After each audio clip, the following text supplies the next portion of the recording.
彼得前書2章24節，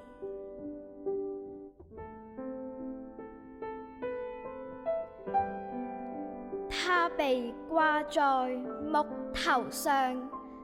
親身擔當了我們的罪，使我們既然在罪上死，就得以在義上活。因他受的鞭傷，你們便得了醫治。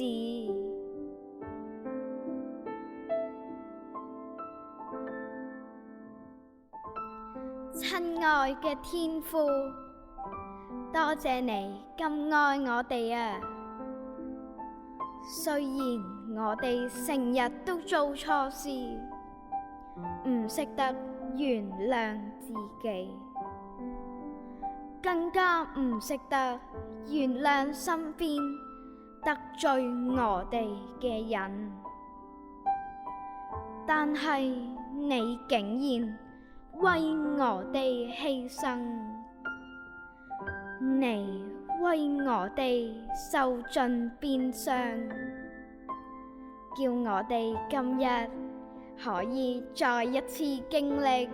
你大能嘅醫治。